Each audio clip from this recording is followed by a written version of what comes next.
صباح الخير واهلا بكم مشاهدينا وهذه الرحله السريعه مع الشارع المصري. كتير جدا واحنا ماشيين في الشارع او احنا في اي حته تبص تلاقي فيه سؤال دايما يتسال: هو الزجاج الفينيه مخالفه؟ يعني ايه؟ يعني الورق الداكن اللون اللي احنا بنركبه ده والالوان اللي احنا بنعملها في ازاز السياره سواء الامامي او الخلفي او الاجناب ده مخالف؟ ايوه مخالف. اي حاجه تعملها انت في شخصك مخالفه. لكن الزجاج الفينيه اللي هو مصنع مع السياره غير مخالف، بل على العكس تروح الفحص الفني وبيعتمد هذا الاجراء في الرخصه، وبيعتمد من رئيس المرور او رئيس قسم المرور المختص بان زجاج ملون مصنع مع السياره. يعني الزجاج الملون اللي هو مصنع اصلا للتلوين او الفاميه معاه في السياره ده مقنن، ده قانوني، ده ما فيهوش اي حاجه وما فيهوش اي مخالفه. المخالف هو الورق الداكن اللون اللي انت بتركبه او اي حاجه بتعملها انت بتعملها، مش المصنع اللي صنع السياره. مهم جدا نعرف الفرق، ومهم جدا نعرف ايه المخالفه وايه اللي مش مخالفه. ده مهم. نروح بقى لصفحتنا الرئيسيه النهارده مع ضيفنا العزيز المحترم الجميل اللي بيجي لنا دايما منين؟ من محافظه دمياط، اجمل محافظه واجمل محافظات مصر. مش عايزين نقول انها اجمل، لا عايزين نقول من اجمل محافظات مصر، لان احنا معانا اسكندريه كمان ما شاء الله يعني. لكن لما بنتكلم عن دمياط بنتكلم عن محافظه محترمه فيها ناس مخلصين، فيهم ناس كتير جدا بيتمتعوا بعقليه واعيه، ومنهم عقليه المهندس عصام غنايم الجميل اللي انتوا كلكم بتحبوه، وانا شخصيا على المستوى الشخصي يعني عندي قناعه بيه كامله ابصم بالعشره عليه. انسان عنده ثقافه وفي مجال السيارات حاجه جميله جميله جميله، ما يقدرش اي حد ابدا يقدر يستغنى عن عصام غنايم لما نكون بنتكلم في عربيات او لما نكون بنتكلم في اي وسائل نقل او اي حاجه في هذا الشأن.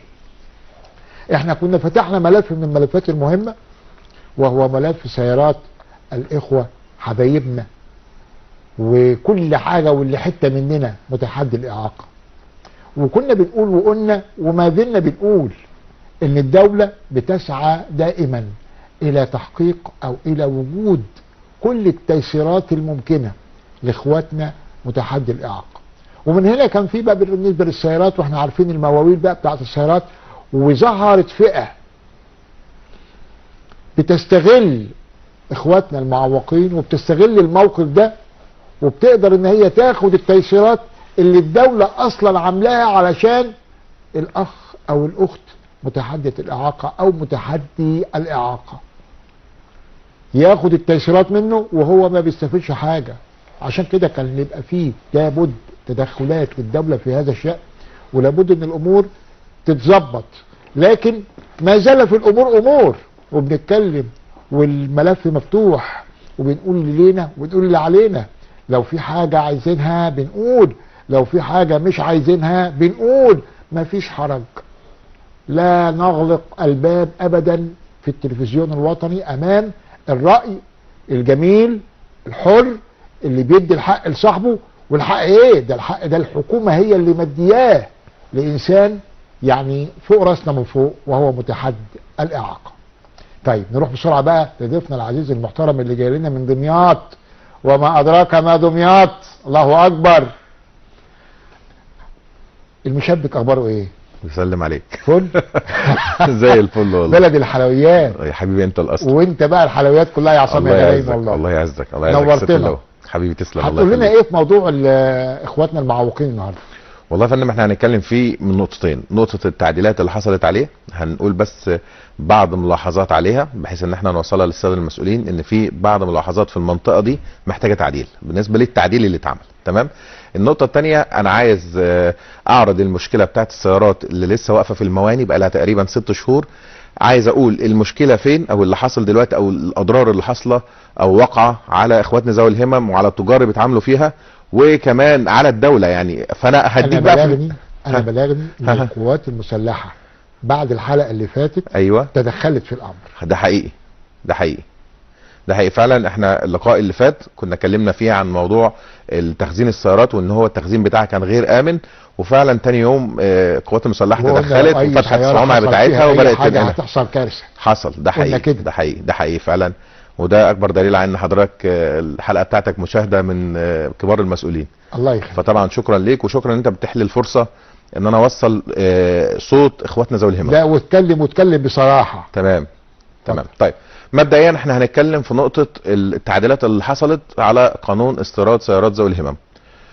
التعديلات دي في تعديلات فيها مقبوله، يعني زي مثلا ما بقاش فيه توكيل يعني ذوي الهمم ما يعملش توكيل لحد، او ما يبقاش فيه عليها توكيلات، ما تتباعش، ماشي، ما فيش مشكله ان هو يكون فعلا. طبعا احنا عارفين الخلفيات الخاصه بهذا الشأن. طبعا هو الفكره ان فعلا كان في تجاوزات، ولكن انا شايف ان في ناس اتظلمت في رد الفعل. يعني احنا لما جينا نعاقب، يمكن اللي اتعاقب اكتر كان بعض الناس الملتزمين اللي هم ما لهمش ذنب، فاهمني؟ فاحنا النقطه بقى اللي احنا عايزين نتكلم فيها التعديلات دي. ايه التعديلات اللي الناس معترضه عليها؟ اول تعديل هو قال ان السعه اللتريه للمحركات الخاصه بسيارات ذوي الهمم تبقى 1200 سي سي 1200 سي سي فقط وبدون تربو. يعني هو الحق بها بدون تربو. طيب 1200 سي سي ده محرك صغير جدا، والسيارات اللي بينطبق عليها المحرك ده وبدون تربو فهي سيارات صغيره جدا، صغيره لدرجه ان هي لا تحتمل ان يكون فيها مكان للكرسي العجل بتاع اخونا ذوي الهمم. يعني ما يقبلش على شرائها. ما هيشتريها يعمل بها ايه؟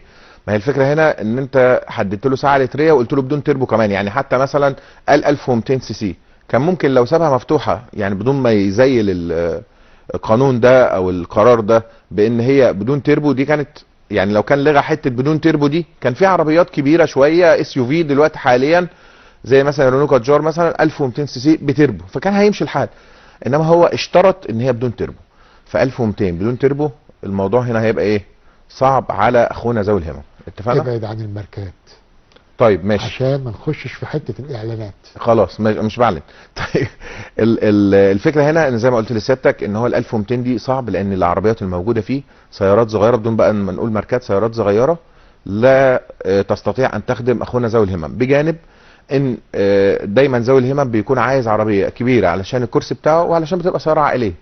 فاحنا عايزين ان احنا نراجع النقطه بتاعت ال 1200 سي سي دي، نخليها 1600 تاني، او نخلي ال 1200 ماشي الحال بس يبقى مفتوح، لان انا اجيب 1600 وادفع فرق او ادفع غرامه او ايا كان.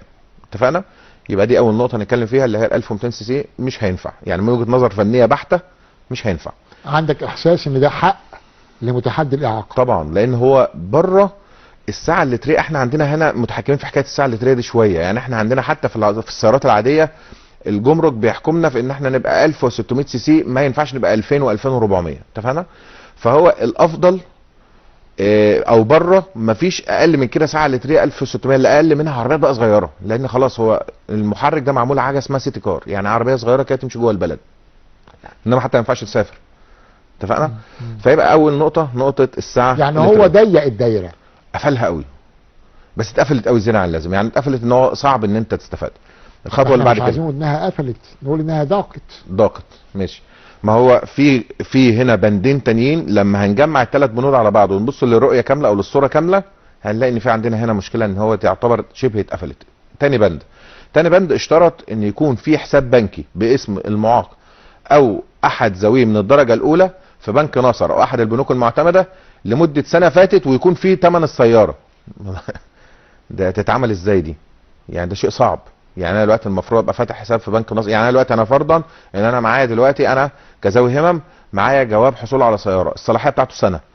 المفروض بقى ان انا اروح دلوقتي احط ثمن السياره في بنك ناصر لمده سنه، وبعد السنه اروح هتلاقي الجواب بتاعي خلص، اروح اجدده يجي او ما يجيش، وانا طب جاي ازاي دي؟ وبعدين برضو لازم نراعي ان اغلب ذوي الهمم. انت تعتقد ان الشرط ده اتحط ليه؟ هو المفروض ان الشرط ده اتعمل في اول ما ظهر، يعني ظهر في المبادره بتاعت سيارات المصريين المغتربين بالخارج، فدي كان منطقي. ليه؟ هو قال لك لازم يكون، بس ده حاجه واللي احنا بنتكلم عليه حاجه ما تانية. انا هقول لك بقى، هو كان تفسيره ايه في المبادره؟ كان تفسيره ان انت ما تخرجش دولار من مصر توديه لقريبك اللي هناك ويروح جاي شاري بيه عربيه ومرجعها، يبقى احنا خرجنا الدولار ما دخلناهوش. بالظبط. فانا لا، انا عايز واحد له حساب دولاري موجود بره ومتفعل والدنيا تمام، في الحاله دي يبقى احنا ده ايه؟ كان بالنسبه للعاملين بالخارج. زي الفل. هنا بقى في مصر انا مش لاقي له تبرير. يعني انت ايه المبرر ان انت تقول لي ثمن السياره يكون بقاله سنه في حساب بنك في بنك ناصر؟ طب عشان ايه؟ ما فهمتهاش دي ولا حد فهمها، فاهمني؟ فهو الفكره هنا ان في اغلب ذوي الهمم بيكونوا من القرى والنجوع، بيبقى ناس غلابه في الاساس، فهو ما يعرفش باب البنك منين اصلا. بس ده شرط معوق. انا شايف ان هو شرط طبعا يوقف الدنيا خالص، لانه مين؟ ما هو احنا بنتكلم في ايه؟ انا دلوقتي فرضا ان انا متقدم ليا مثلا لخطبه بنتي 10 اشخاص، انا مش عايز منهم الاثنين، فهم ابدا احط شروط تعجيزيه. هي الحسبه كده، يعني ان انا ابدا احط شروط لا تنطبق على الجميع. انا عايز الطول لا يقل عن 180 سم مثلا، يعني الوزن لا يزيد عن 70 كيلو، فاهم؟ فانت كده بتحصر الحكايه في ناس محدده. فهي ده اللي انا شايفه دلوقتي، ان احنا بنحصر القصه قوي قوي قوي. وبرده تاني من خلال مخالطتي لاخواتنا ذوي الهمم، فهو انا اعرف ان هو اغلبهم لا عنده حساب بنكي ولا يعرف باب البنك منين اصلا. فازاي بقى هيبقى فاتح حساب بنكي ومن سنه وفي بنك نصر تحديدا وبتاع؟ فده شرط صعب. الشرط الثالث اللي هو عشان يكمل الدائره التحجيزيه، فالشرط الثالث كان بيتكلم في ان موديل السياره اللي ذوي الهمم هيشتريها لا يقل عن 3 سنوات. يعني احنا خلاص، احنا 24 خلصت، يبقى يعني اذا 2021 22 كمان. ده احنا دلوقتي خلاص احنا يعتبر 25. كل سنه وانت طيب. ما عادش في حد يلحق يستورد دلوقتي حاجه، الدوره الاستيراديه 3 شهور. فهو اذا مش هيلحق ان هو يستورد حاجه، فاحنا بنتكلم دلوقتي 25، يبقى احنا بنتكلم يعني في سياره بنتكلم في موديل 2022 زي الفل 2022 و1200 سي سي. فانت بتتكلم في سياره موديل حديث لا تقل عن مليون جنيه وطالع عشان تدخل مصر. لا تقل عن مليون جنيه اكتر وطالع. طبعا مليون، طبعا تعدي أكتر. طبعا، بس احنا بنقول يعني ايه مينيمم.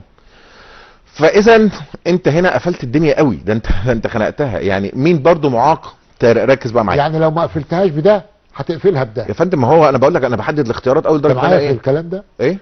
طبعا. لو ما قفلتهاش بالشرط ده قفلتها بالشرط ده. لا، بنحدد الاختيار، يعني بنقلل العدد، بنضغط العدد. فاحنا هنا دلوقتي بنقول سنه الصنع 22 بس. فانت اذا رفعت سعر السياره قوي، لان كان المفروض ان اخواتنا ذوي الهمم اغلب السيارات اللي بيشتروها بتكون عربيات مستعمله، وبتكون الموديلات بتاعتها 2009 2010 2007 2015 يوم ما تطلع قوي. فبيبقى ثمنها لما بتيجي تتباع 250,000، المعاق يشتريها كده 300,000 350,000، كان ده الرينج بتاعها.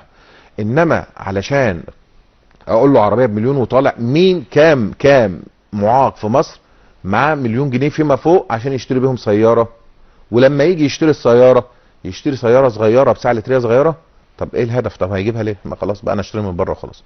موتور 1600، عربيه كبيره تشيلني وينفع ان انا احط فيها الكرسي بتاعي. فدي النقاط اللي انا كنت عايز ان انا الفت انتباه المسؤولين ليها، ان كده الموضوع ده قوي، افتحها شويه. والله شوف انا هقول لك حاجه، يعني بالنسبه للمليون و2 مليون والكلام ده كله، تخيل برضو ان العدد مش قليل. الاقبال بالنسبه للسيارات اللي هي يعني قيمتها مرتفعه دي، العدد مش قليل. تخيل. زي الفل، انا معاك. بس هو في لدرجه ان انا طلعت مره قلت يا جماعه الناس دي بيجيبوا الفلوس منين؟ ده انا اتكلمت فيه كتير. الاسعار دلوقتي اصبح مبالغ فيها قوي. بس هي هنا انا عايز اوصل لسيادتك ان لو هم ضيقوا على حكايه بيع الجواب، يعني ذوي الهمه مش هو اللي هيشتري السياره زي ما كان بيحصل سابقا، لو الباب ده اتقفل مش هتلاقي نفس الاقبال على السيارات اللي سعرها مرتفع، لان فعلا ذوي الهمم اغلبهم ما فيش معاهم الفلوس دي. بس دي النقاط اللي انا حابب ان انا اتكلم فيها بالنسبه للقانون. الجوانب الاخرى اللي انت شايفها كانت دافع لخروج هذه الشروط في سيارات اخواتنا متحدي الاعاقه؟ والله يا فندم اقول لسيادتك على حاجه. هو الميزه اللي كانت عند اخواتنا ذوي الاعاقه اللي الدوله بتديها لهم كانت ميزتين جمال قوي. اول ميزه فيهم اللي هي ان هو بيقدر يشتري سياره مستعمله. احنا في العادي ممنوع في القانون بتاعنا ان احنا نشتري سيارات مستعمله من الخارج، فهو بيشتري سياره مستعمله، فاذا هو بيستفاد ان هو سعرها استثناء جميل. فهو كده بياخدها بسعر مستريح هادي، لان السيارات المستعمله بره ملهاش ثمن قوي. يبقى تاني حاجه ان هو بياخدها كمان بدون جمرك، مش دافع جمارك، فده حلو قوي. تمام، فده موفر له كتير. الفكره بقى ان الفلوس دي كانت بتضيع على خزينه الدوله في حاله ان ذوي الهمم بيبيعوا السيارات لغير المستحقين، فاذا الغير مستحق اخذ اوبشن او اخد صلاحيه هو لا يستحقها، او هي الدوله مخصصاها لذوي الهمم مش مخصصاها لحد تاني، فهو بدا ان هو يستفيد بحاجه مش بتاعته. فاذا بدا يكون في اهدار لاموال كان المفروض انها تدخل للدوله كجمارك ما دخلتش. تمام. فمن هنا كانت ثغره. ثغره كبيره. فلذلك السيد مصطفى مدبولي اكد قوي على النقطه دي، ان هو عايز يجيب حق الدوله في المكان ده، وانا معاه، انا مفيش عندي مشكله في ده. ولكن طيب احنا هنا دلوقتي جبنا حق الدوله، بس في ناس اتظلمت في الحكايه دي. نيجي هنا بقى للنقطه الثانيه، يعني احنا دلوقتي اتكلمنا عن تعديل القانون علشان وقت البرنامج، فهو في هنا نقطه ثانيه حابب ان انا اتكلم فيها. السيارات بقى اللي فجاه القانون من 6 شهور يوم 22/5 قمنا الصبح كده، الناس المفروض ان الدنيا دايره وفي بيع وشراء 2024 فجاه كده وبدون اي مقدمات اوقف سيارات ذوي الهمم، ما فيش حد هيستلم عربيات. الناس اللي اشترت، الناس اللي حاجزه، الناس اللي استوردت، الناس اللي عربياتها بقى في المينا في كوريا، عربياتها في البحر، عربياتها واقفه في المينا. دخلنا مشاكل الجمارك والتهرب من الجمارك والقصص اللي انت عارفها دي كلها، وكلهم عارفينها. تمام زي الفل. الفكره هنا بقى ان هو، انا اسف في اللفظ، انت عارف في مثل شعبي كده يقول لك عاطل في باطل، او مثلا الحسنه بتخص والسيئه بتعم. فالناس دي اتظلمت، في ناس فعلا اتفرمت حرفيا. ازاي؟ ده بقى النقط اللي انا عايز احط عليها ايه يعني، تعمل عليها سبوت. تمام. اللي هي بعض اخواتنا ذوي الهمم كان شاري السيارات شخصي، استيراد شخصي، يعني هو مستوردها باسمه عشان يوفر في العربيه 50,000 جنيه اللي كان التاجر هياخدهم مكسب مثلا، او ال 1200 دولار اللي هم المفروض ان هم بتوع التخزين في المخازن. هو عايز يوفر الفلوس دي، فبقى يستوردها لحاله او عن طريق مكاتب. دفع فلوس العربيه بالكامل، العربيه اتشحنت من كوريا، جيت تدخل مصر، اجى القانون قال لك مفيش تسليم من 22/5 لحد النهارده. الناس دي موقفها ايه؟ العربيات دي اتحط عليها ارضيات وغرامات اكتر من ثمنها هي شخصيا اصلا، فلذلك اصبح من غير المجدي اقتصاديا ان هو يستلم السياره. السيارات دي هتتباع مهملات، يعني هتتباع في مزاد علني في النهايه. فالناس دي اتظلمت بدون وجه حق. يعني طب هو ذنبه ايه؟ ذنبه ايه ان كان في ناس بتبيع؟ انا ما بعتش حاجه، انا لسه ما خدتش عربيه اصلا. طب انا ذنبي ايه ان عربيتي راحت عليا؟ ذنبي ايه ان انا ثمن السياره ده انا ممكن ابيع؟ يكون اغلب ذوي الهمم كده بيكونوا ناس غلابه، فهو بايع حته ارض، بايع ذهب مراته، بايع ذهب امه، بايع اي حاجه عشان يجيب سياره توديه وتجيبه وترحمه من البهدله في المواصلات، لان لهم ظروف خاصه. المشكله دي من بدايتها لغايه دلوقتي اصلها وفصلها ايه؟ بدايتها كانت مين؟ زي الفل. بدايتها كان المخالفين، الناس اللي كانت بتبيع جوابات اخواتنا ذوي الهمم. في واحد مثلا محتاج، فكان وصل في الفترات الاخيره كان وصل ثمن الجواب. احنا كدوله ادينا له الفرصه طبعا بثغره في القانون، او ان هو ايه هي الثغره؟ الثغره ان هو سمح له ان هو يبيع العربيه، وان العربيه دي تمشي ويقابل كمين يقوم يمشيه والدنيا تمشي وخلاص. فهو دي كانت ثغره كبيره. الفكره هنا بقى اللي انا عايز اقولها، احنا لسه معانا وقت قد ايه؟ لسه براحتك. لسه براحتي.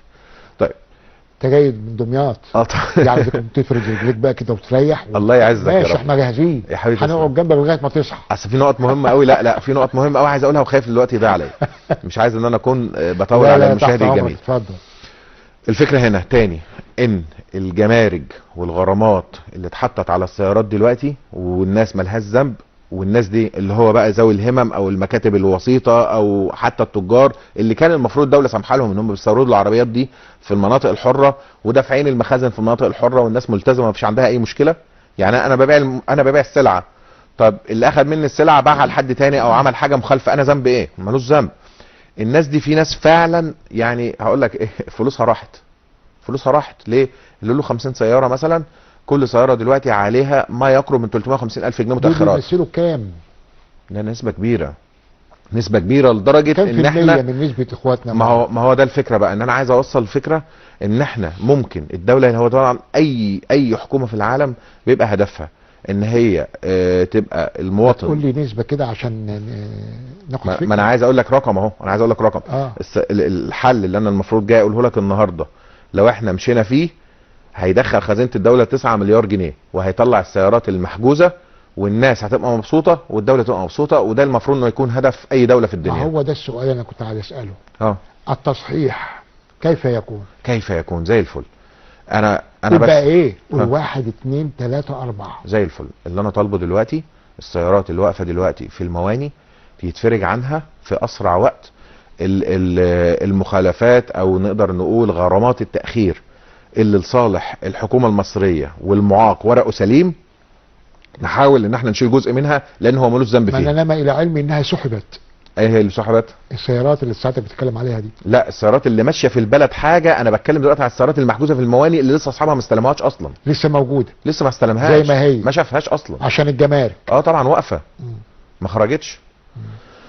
فالسيارات دي الناس اللي ورقها مظبوط تستلم سياراتها، والدوله مشكوره تحاول ان هي تخفض الغرامات بتاعه التاخير اللي على اخواتنا ذوي الهمم علشان يقدر ان هو يستلم عربيته. لان انت دلوقتي كدوله انت دلوقتي موقف في المواني كميه سيارات رهيبه فيها خطوره، موقفه لرصفه، ده قافله تيسير لرصفه. جديد ام في اطار التيسيرات اللي الدوله عاملاها؟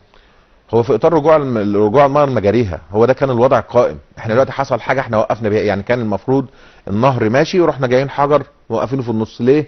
لان في ناس استفادت من الميه دي غلط او عملت مسارات تانية للميه غير مسارات فرعيه غير المسار كان الرئيسي. لابد ان الدوله تتدخل. زي الفل.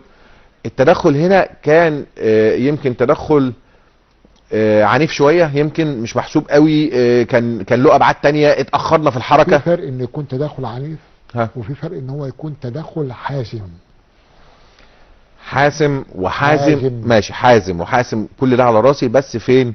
للمخالفين مش للكل. بمعنى المشكلة عندك او المشكلة الرئيسية كانت ان واحد مش ذوي همم اخذ السيارة واستفاد بالتخفيض الجمركي بتاعها. في الحالة دي اعمل اللي نفسك فيه معاه، خلاص هو مخالف يستاهل بقى اللي يجراله. وبرده تاني مش انتقام، احنا ممكن ان احنا ندفعه الجمرك بتاع العربيه ويمشي بيها وخلاص، يبقى الدوله استفادت، الخزينه بتاعت الدوله استفادت وعملنا الجمرك تيسير. وعملنا تيسير والدنيا مشيت وخلاص. ومن هنا ورايح مش هنسمح بيه تاني، بس خلاص احنا هنحل اللي موجود. يعني في مشكله دلوقتي هنا مش هنروح بقى مكسرين الدنيا كلها. بمعنى لو فرضنا ان الترابيزه اللي قدامنا دي فيها رجل مخلخعه شويه، تمام، مش منطقي ابدا اروح جاي مكسر الترابيزه كلها بقى، ده نديها مسمار ونعالجها بس. ومش هنسمح بانها تتخلخع تاني. هي دي الفكره، ان انا ايه، ان احنا عايزين التعديلات اللي هتحصل انها حاجه مؤقتا، هي على قد السيارات الموجوده، وبعد كده اعمل اللي انت عايزه في الجديد. واي قانون في الدنيا المفروض بيبقى له فتره توثيق اوضاع، ده ما حصلش. ودي برضو غلطه كبيره من وجهه نظري، ان ما ينفعش ان قانون يقوم الصبح اروح قايل في كذا امنع ومفيش وقف. ليه؟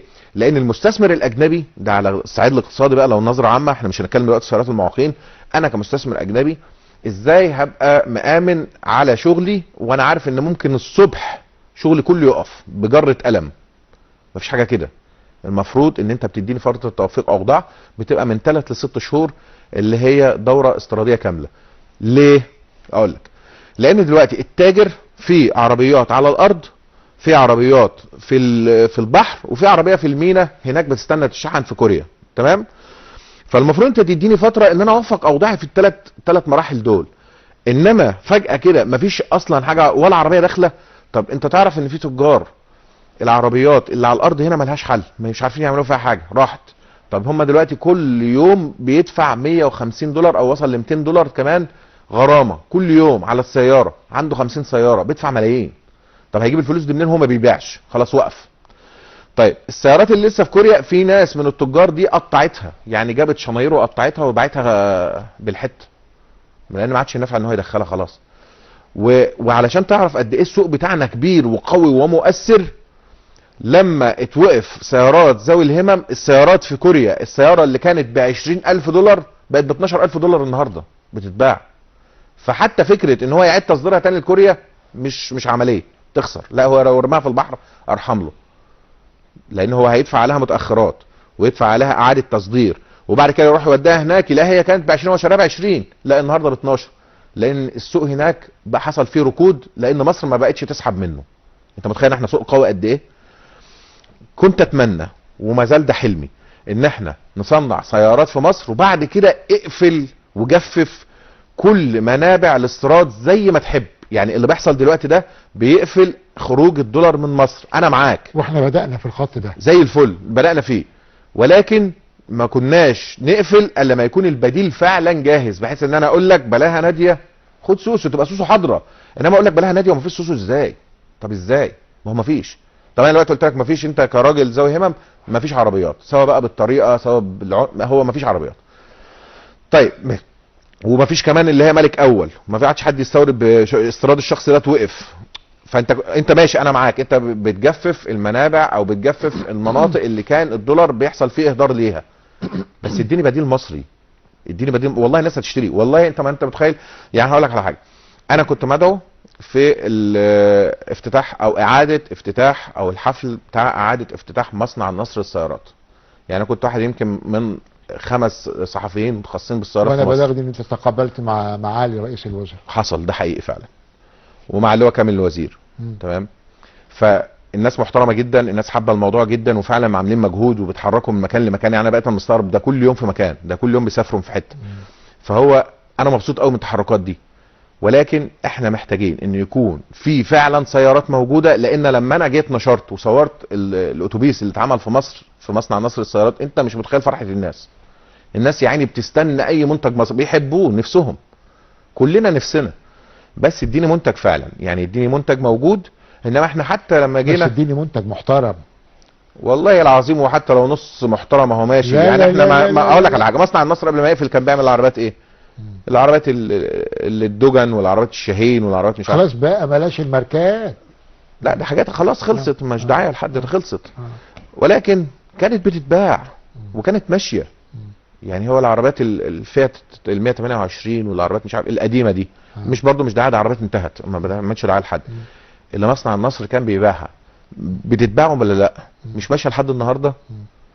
طيب الباصات الترامكو اللي هو كان بيعملها مش لسه موجوده لحد دلوقتي؟ ده اللي بيمشيش بيمشي دلوقتي. طيب مفيش حاجه اسمها كان بيمشي. طيب ما هو لا الفكره لا. الفكره ان انت بس اديني منتج، وبعدين الموضوع سهل وبسيط. احنا ممكن نجيب خطوط تصنيع زي برضه. اقول لك على حاجه، احنا دلوقتي المفروض ان الدوله بتمشي في سكه ايه؟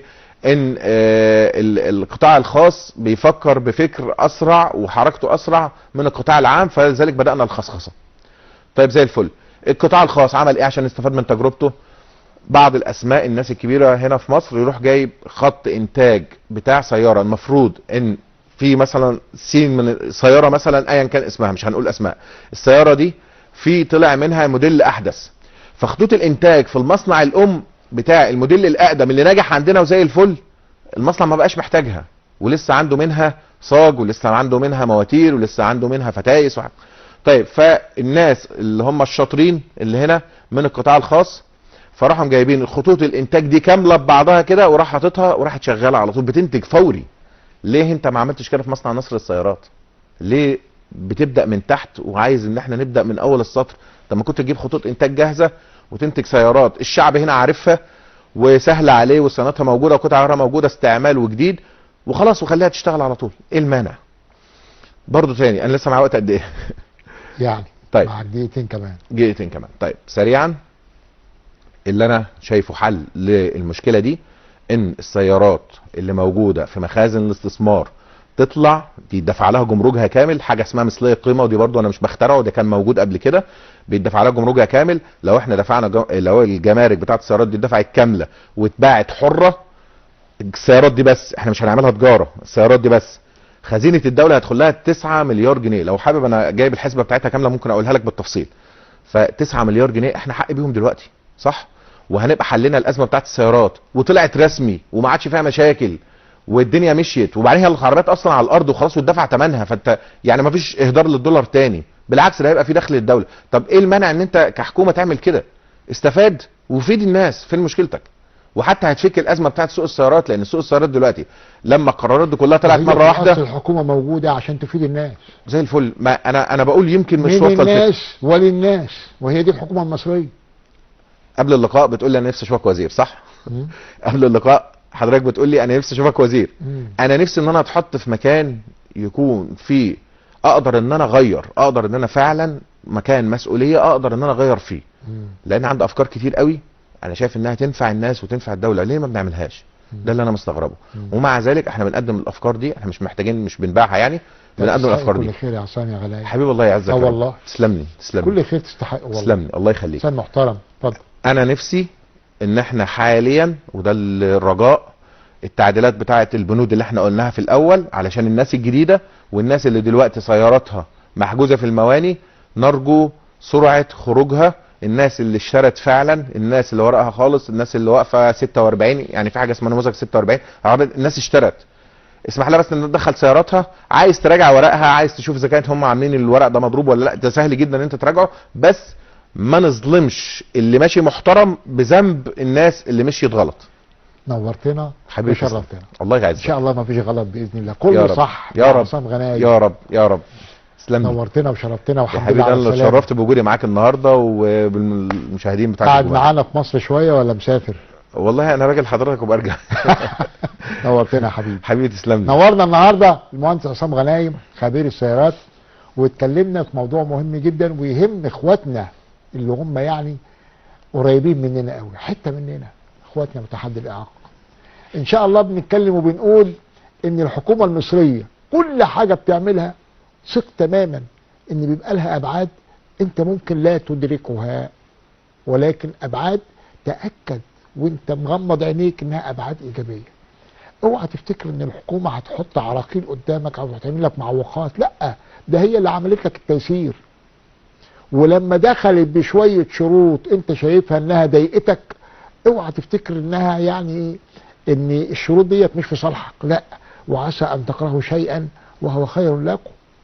في ابعاد انت ما تعرفهاش، عشان كده انا اتمنى من الساده المسؤولين هم يطلعوا ويتكلموا وينقضوا الكلام حتى اللي احنا قلناه، ويقولوا كلام مقنع وكلام جميل، وتقدر الناس تاخد رؤيه وتاخد تنوير جميل، بحيث ان احنا ما نخليش العاطل بالباطل، وده يتكلم وده يقول وده يعيد وده يزيد، ونظم الحكومه اللي الحكومه اصلا وانا بقول اهو بتكلم بقول وانت مغمض عينيك ثق تماما في ان الحكومه بتعمل عشان خاطرك، بتعمل عشان مساعدتك، بتعمل في اطار تيسير. وعلى فكره ده توجيه من فخامه رئيس الجمهوريه، يعني التيسيرات دي ما بتجيش كده، لا، ده توجيه، يعني لازم، يعني لابد.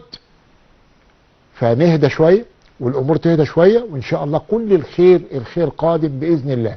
مزيد من الجديه، مزيد من الصبر، وهنتجاوز كل الازمات ان شاء الله. اطلع بالفاصل يا احمد يا طارق.